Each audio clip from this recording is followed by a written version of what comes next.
All right, hello everyone. Welcome back to US History. So our topic for today is the 1920s. So a very popular topic when we study US history, often because of the culture involved. But the truth is, this is more of an era of culture and of conflict. So we're going to be looking at the broad patterns of both and some of the little details that fit into those big broad topics so we can go a bit deeper once we get into class. So we're going to look at the culture first because that is what people often like to remember. So the Roaring Twenties, the Jazz Age are two names that typically go with the 1920s because they're descriptive and they represent that feeling of a lot of activity, like cars, like music. They're loud, they're vibrant, and they represent that era. The 20s is an era where a lot of this pop culture takes on a new expanded role. So today, pop culture is very important to understanding our American culture. Much of the idea of that being an ever-present part of our lives comes from the 1920s. A reason that it happened in such a way was actually the invention of the radio, which I know we take for granted anymore. We just listen to it in the car when, CD player's not working or the aux cord isn't working or something along those lines. But it is what connected people all across the country to consume the same media. We take that for granted so much today that we are listening to the same music. We are listening to the same jokes. We are watching the same things on TV and online. That's a connection that did not used to exist. The radio is the first thing that really connects people in that way, not just to each other, but to all the things they enjoy, such as sports. I'm not a sports guy, but I get it. People like it. So it's in this era that even if there was a baseball game going on in New York with Babe Ruth playing, you could listen to the broadcast and the commentating of that baseball game from anywhere in the nation. So you knew who these famous people were, even if you didn't know what was going on. Another popular sport was boxing, not as popular today. And one of the big boxing stars back there was Joe Louis. He was an African American as well. And there was one time where he had a match with a German boxer named Max Schmeling. And that gets a little bit more into like the 1930s and stuff. And this is the idea of like Hitler was behind this guy, and an African American from the United States beat him and beat Hitler. And what a joy it was to sort of celebrate that. You heard about it on the radio and celebrated those victories we had. Football, too. I don't know any specifics there, so you're not getting any. Right. Another element of culture that we love but take for granted. We called them movies, but back then there were two different things, movies and talkies. Movies would have been moving pictures with no sound, kind of like those clips from Birth of a Nation that we watched in class. They did not have the technology at the time to sync up the images with the words. Eventually that technology comes about, and it comes about in the 1920s, and they called them talkies because you could actually see that the actors were talking. Very first talkie was called The Jazz Singer. There's a picture of it in the middle of their pictures on the right there. It came out in 1927. So technologically, it's remarkable, but at the same time, culturally, it fits into the things about the 1920s that we try to forget. So it was actually a story about a white actor that put on blackface. So the main character is constantly in this very culturally insensitive way of depicting black people. And so it's like that stuff that we've seen in other units where there were these racial caricatures and stereotypes existing even as technology was progressing. So progress and stagnation in racial tensions, those were existing simultaneously. Another thing that we take for granted today, youth slang. So if you know the term a gold digger, like that song, if you say something's awesome, it's the bee's knees. If you're necking, I don't know if I should tell you what that is, but there's these words and many other slang words that come about in the 1920s because people are hearing it through the radio. They're talking to each other. They're using the same stuff. It's kind of like meme culture today is that we have these phrases, we have these ways of saying things that if you weren't from this era, you'd be lost. Think of like your grandparents. They're lost when you talk about memes. I know my parents are lost when I mention memes. This is where slang comes from. This is where youth culture comes from. And the 1920s is where a lot of this begins. Another element of culture is not just that mainstream, but having to do with sort of culture coming out from the black community as well. And we talk about something called the Harlem Renaissance because it shows how culture was not just a mainstream white thing at the time. It was coming from and out of the black community. We studied the Great Migration before, and we saw that the result was increased African American populations in northern cities. Some major ones, Detroit, Chicago, and New York. The specific area of New York that had a large black population, it was segregated, was in Harlem. So has that reputation to this day, and that's where the name the Harlem Renaissance comes from, because there's music, there's literature, there's all these things being developed within a black contained culture in New York City. So one element of that was jazz. So this is music that's drawing on many African American musical traditions. So jazz in a way is a type of music that does look back to old classical traditions, that had developed throughout mostly Europe and eventually the US. But jazz music comes out of sort of breaking the rules of music because you understand the rules well enough to break them. That is happening with many African Americans in the black community because they didn't always have that access to this mainstream structured way. They had to create music in their own way. In that phrase that we saw in the video before, making a way out of no way, jazz fits into that same tradition. Now, jazz was performed in many clubs up in New York by famous people like Louis Armstrong and Duke Ellington. It's Duke Ellington on the right there. Performing in nightclubs, a big one was called the Cotton Club. But here's a big contradiction, kind of like what I said earlier about the Cotton Club. Had black musicians, black waiters, and all the customers were white because it was segregated, right? So we're living in this era that looks like a lot of progress and change, but is very situated back in these old ideas, particularly racial ideas. All right. In terms of literature, black authors were starting to express the stories of their lives living in Jim Crow America. We've talked about Jim Crow America before. We've looked at some sources. We watched that one video. And so you saw just that brutal oppression that was going on. The thing about that is that type of oppression creates these experiences. And eventually in the 1920s, when black people are kind of contained in their neighborhoods in these cities like Harlem, they have a venue for expressing them with lyrical talent and skill and creating some literature that we very much value to this day. The most prominent author of that era, his name was Langston Hughes, and he was a poet. So two of his most famous poems are called Harlem Renaissance, and the other's called I Too Sing America. Harlem is about how you have all these dreams and sometimes you have to put them off. I Too Sing America talks about the experience of being an American, but an African American, and living in this era where you've got these ideals of democracy telling you that the American dream is possible, but the reality of Jim Crow, where you as a black person in America cannot do those things, sometimes legally, but constantly socially. So Langston Hughes has that American dream, but the question is, does it have to be deferred and be put off, like he mentions in Harlem, or is it possible to bring those about through our ideals if we strive a bit harder to actually reach them?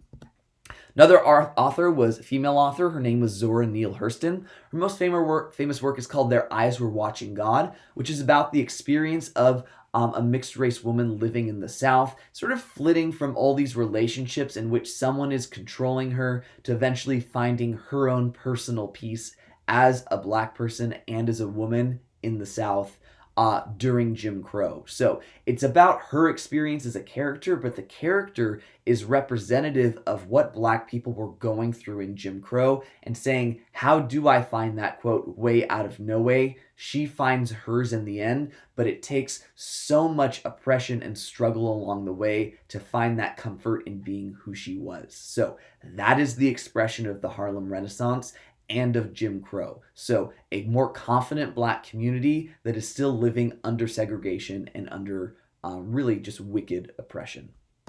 All right, so that's a bit of the culture, but we also need to talk about, beyond the culture, where was that conflict and where was this kind of disagreement between what politics should be all about? So the phrase that goes with this is a return to normalcy, and the way that we can understand this is that politics in the 1920s were dominated by the Republican Party.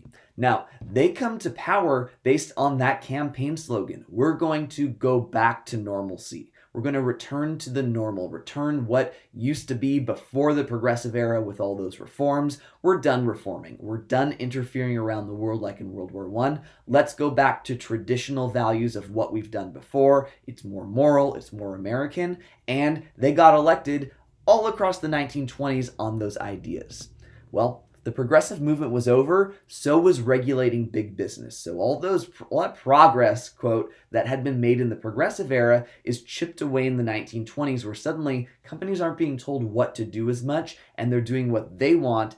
And some of those problems of big business and industrialization start to poke out their ugly heads again, and we're going to get to that in the Great Depression.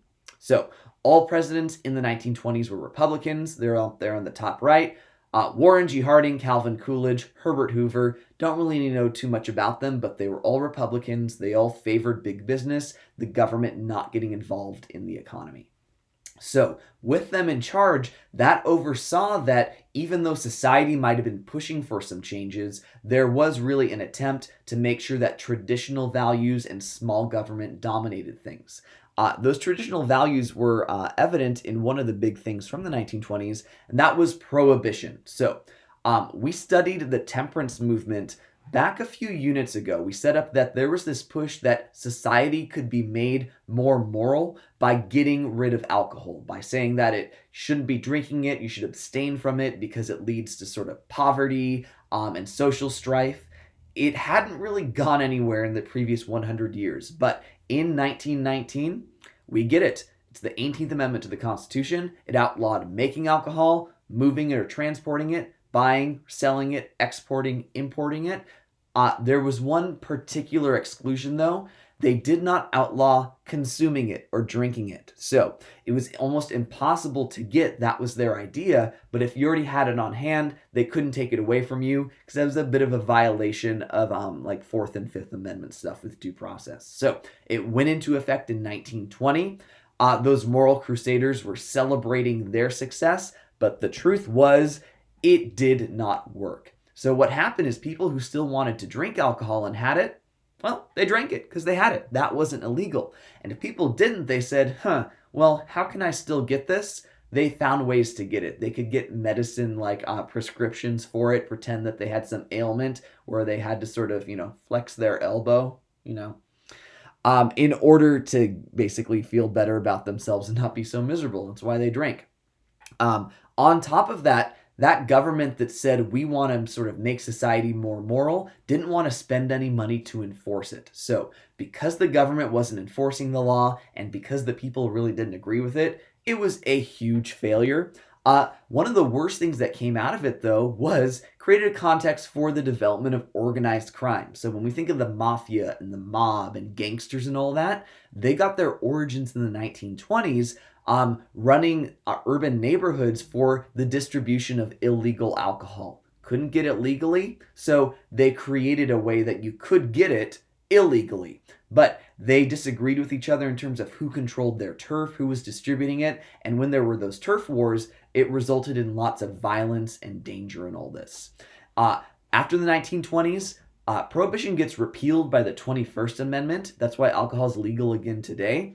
But organized crime and the gangs and the mafia still exist, and they start doing worse things like drugs instead, hard drugs. So it's interesting. Prohibition is a bit of sort of ironic because it designed to make society more moral by regulating society, but that intense regulation resulted in the exact opposite, which was that there was more immorality and sort of crime coming through that organized crime system.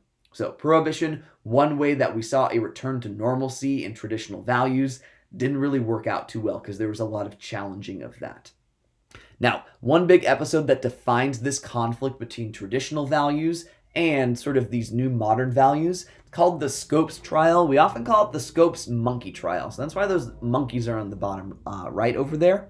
And what it was a court trial that really showed the conflict between people having modern urban scientific beliefs and other people having traditional rural or kind of countryside religious beliefs. Those traditional ones had existed for so long, and now these new modern beliefs were coming in to contradict them, and it all played out in this court case in Tennessee. Okay? Tennessee had this law called the Butler Act, and what it did is it made it illegal for teachers to teach anything about science except creationism. So, go back to, Genesis and the Old Testament, God created the world in 6 days, rested on the seventh, that sort of business.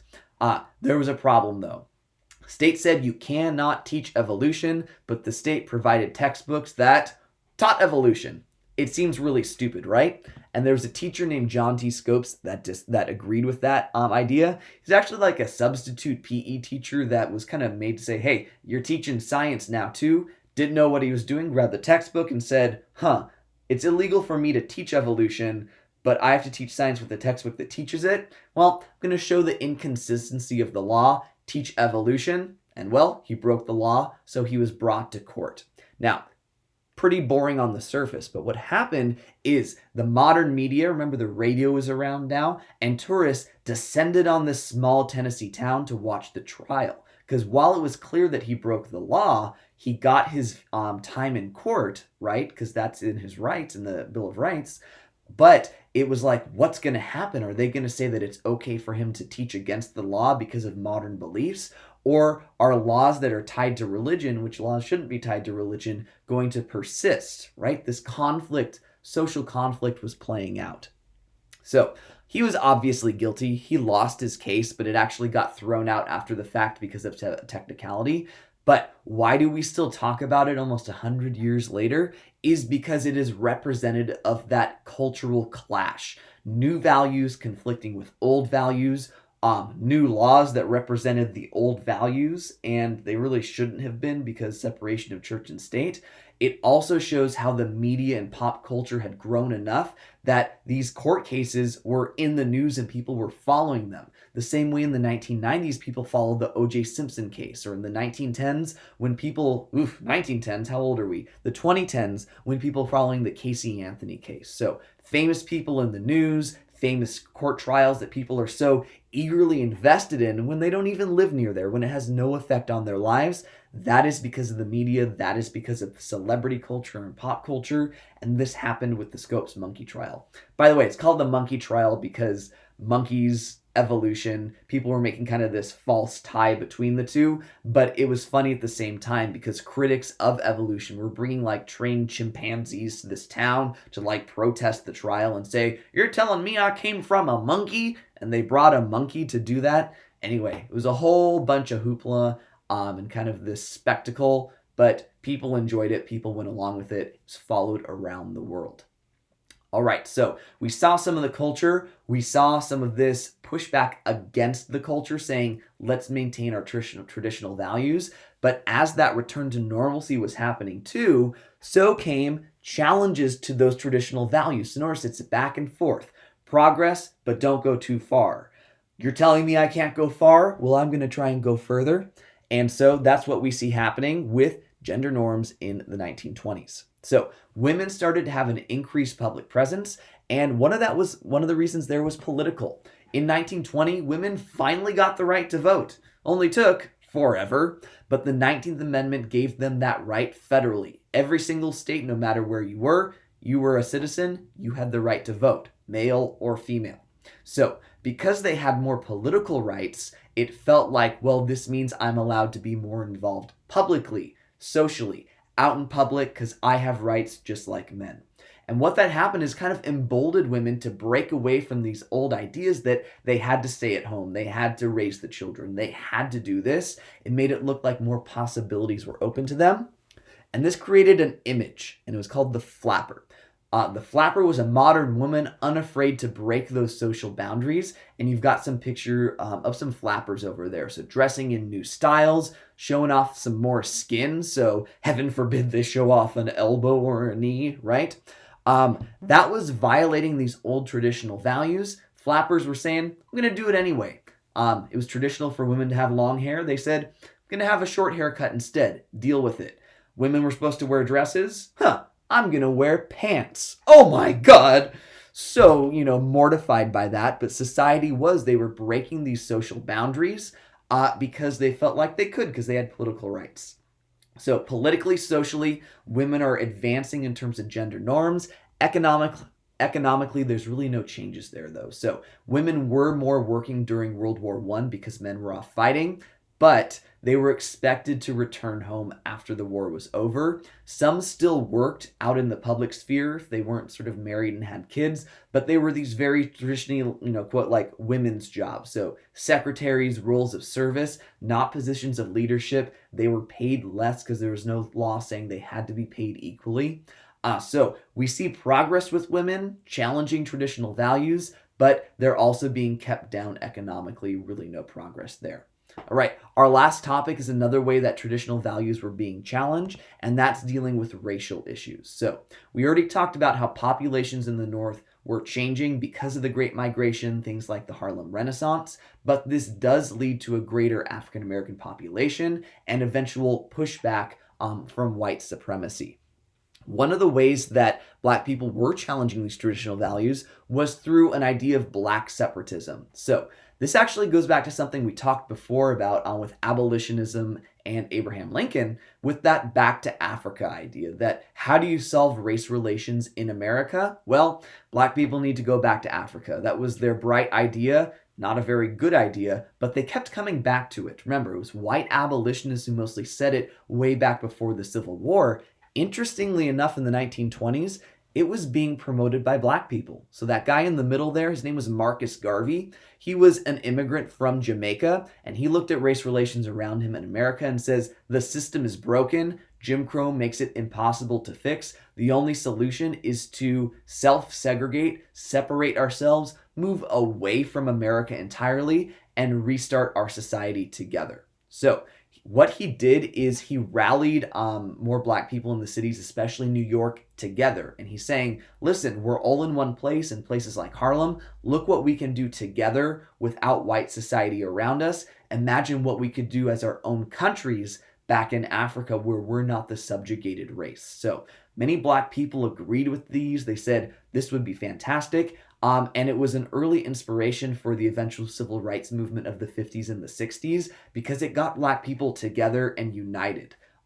However, it never went anywhere because Marcus Garvey was deported. So because he was an immigrant and there were very strict laws at this time about immigrants, it was easy for the government to deport him. They didn't like what he was saying, so they basically gave him the option that he could go to jail or he could be deported, and he chose to be deported. All right. And we can see that pushback against immigrants. And if you have an emboldened Black community, you can expect an emboldened white supremacy. So while the 20s is an era of pushing these boundaries and challenging traditional values are going to push back. And one of those traditional values was white supremacy and being very intolerant of anything that wasn't them. And the way we see that materialize is the Ku Klux Klan has a rebirth in the 1920s. Remember, they came about in the fallout of the Civil War with Reconstruction because what was happening? White supremacy was being challenged. So they put on these hoods, went out and terrorized the Black population in the South to limit their political rights and just to spread that terror. Well, in the 20s, what did we just talk about? Black people are feeling like they're a bit more able to do what they want. They're getting out of the South. They're moving into the cities. They're having their own vibrant communities, and white supremacy doesn't like that. So 1920s grows to a huge population with the KKK, 4.5 million members. And look how much they believe in equality. They said, you know what, we're not just going to terrorize and hate Black people anymore. We're going to hate Jews, we're going to hate Catholics, immigrants, communists, socialists, anarchists, anyone that isn't a white, Anglo-Saxon, Protestant, native-born American, right?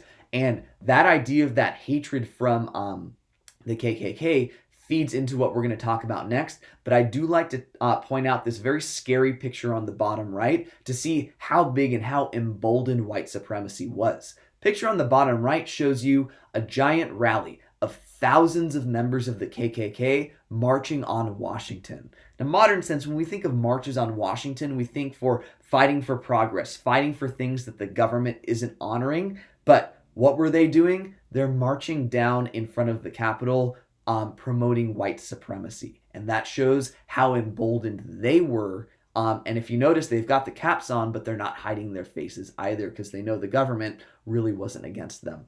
One of the ideas they had from spreading that hatred was they favored native-born Americans over immigrants. We've talked about this word before. It's called nativism. And it has another sort of rebirth in the 20s in the same way that white supremacy did. So, some manifestations of nativism against immigrants. One happened in the Palmer raids. We're going to look more closely at this in class. And this was how they were able to get rid of Marcus Garvey. So it basically made these raids possible that if the government wanted to get rid of immigrants that seemed like political subversives, so communists or socialists or anarchists, they could easily target them and basically give them the choice that if we don't like your political views, we're going to imprison you. If you're an immigrant, we're going to deport you from where you came. So it was used in the sense of fear of the growth of communism and socialism in America, but in practice, it was used to target people for their views, which is protected under freedom of speech. So the government was really violating the First Amendment by doing this. Another way that this showed up was another court case of Italian immigrants named Sacco and Vanzetti. They were also kind of political radicals. They were anarchists. They were accused of robbing a bank, I think it was, and killing a guy as well. But their court case went super fast. There really wasn't much reliable evidence, but they were executed all the same. We're going to look at this more closely in class as well to say, did the evidence justify the result, or was it tied to sort of the huge growth of nativism in that time period? And lastly, some laws were made that restricted immigration. So one was called the National Origins Act, and it was changed a couple years after that, but it basically limited who could immigrate here more easily, favoring people from Western and Northern Europe, and basically cutting off immigration from Eastern and Southern Europe. Also, Asian immigration was more or less not a thing in this time period. So immigrants could trickle in, but only from places that came from those areas that were the same backgrounds as white supremacists.